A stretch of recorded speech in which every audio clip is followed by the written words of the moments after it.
Hello dear students, in today's video we will find the perimeter of a square with an area of 64 square centimeter.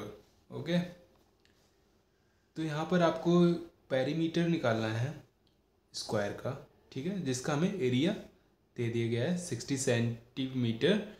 64 centimetre square. Okay ठीक है, या फिर square centimetre.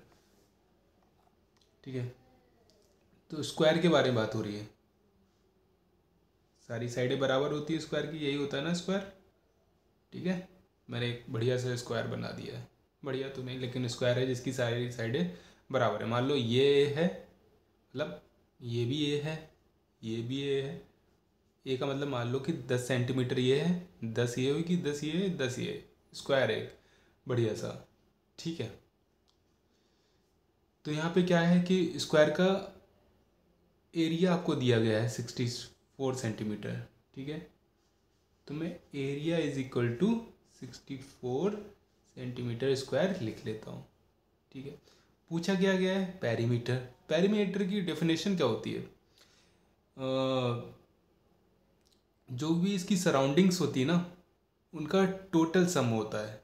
ठीक है, कोई भी अगर शेप है ना, उसकी सराउंडिंग का टोटल सम ही पेरीमीटर कहलाता है. समझ में आ रहा है? देखिए, जैसे ये इसकी सराउंडिंग्स क्या है, ये मान लो मैंने 10 10 10 10, तो ये 40 हो जाएगी. इसी तरह से ये सराउंडिंग अगर एक ए पता चलेगी ना, फिर 1 2 3 4 बार जोड़ देना, या फिर 4a कर दो, 4 से मल्टीप्लाई कर दो, या फिर 4 बार अलग अलग करके जोड़ दो. तो बात क्या है कि बस हमें ए पता चल जाए. ए कैसे पता चलेगा? ठीक है,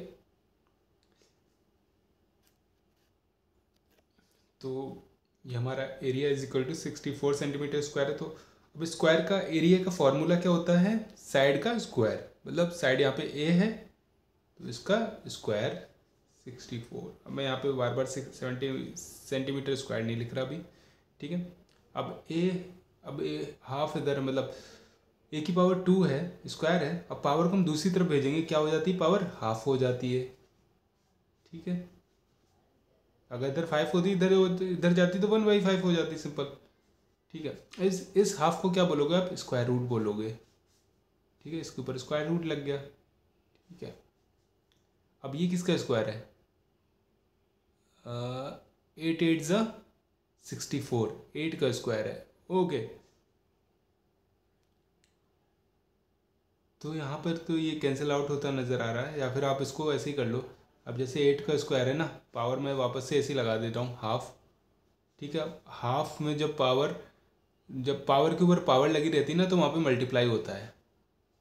ठीक है, देखिए पावर के ऊपर पावर लगी है, तो ये मल्टीप्लाई हो गया. 2 से 2 कट जाएगा, तो फाइनल आपका 8 आ जाएगा. समझ में आया? ये वाला स्टेप कट कर दो चाहे, मतलब मैंने बता दिया इसकी हाफ का मतलब स्क्वायर रूट भी होता है. फिर मैंने वापस से वैसे ही लिख दिया. और ये अंदर क्या है? 8 का स्क्वायर है, तो पावर के ऊपर पावर लगी. पावर के ऊपर जब पावर होती है, तो पावर दोनों जो पावर होती हैं आपस में मल्टीप्लाई हो गई. देखिए 2 इंटू हाफ, और हाफ 2 2 कट गया, तो बचा क्या? 8 की पावर 1 बची. तो सिंपल 8 लिख दिया. 8 की पावर 1 क्या होगा? 8 ही होगा ना. ठीक है, तो फाइनली हमें क्या मिला? हमें जो मिला है वो मिला है a इज इक्वल टू 8. ठीक है, तो ये आंसर हो गया? नहीं, हमें एग्जाम में क्या हो जाता है गलती कि a इज इक्वल टू 8 आ गया, तो फाइनल आंसर हम यही लगा के चले आएंगे. ठीक है, तो लेकिन यहाँ पे थोड़ा सा पूछी, देखिए पेरीमीटर पूछा गया था ना.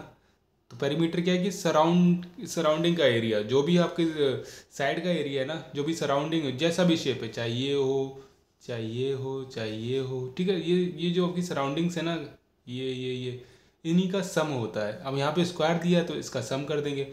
मतलब 8 को हम 4 बार जोड़ लें, या फिर सीधे इसका हम मल्टीप्लाई कर दें 4 से, रिजल्ट वही आएगा. ठीक है, और इंटू 8 क्या हो गया? 32.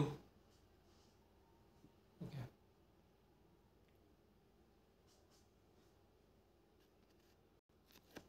सेंटीमीटर कर लेते हैं. ओके, तो होप सो आपको ये क्वेश्चन अच्छे से समझ में आया होगा. और आपको ये क्वेश्चन अच्छे से समझ आया तो प्लीज़ मेरे चैनल को लाइक शेयर एंड सब्सक्राइब करना बिल्कुल भी ना भूलें. मिलते हैं नेक्स्ट वीडियो, तब तक के लिए थैंक यू सो मच.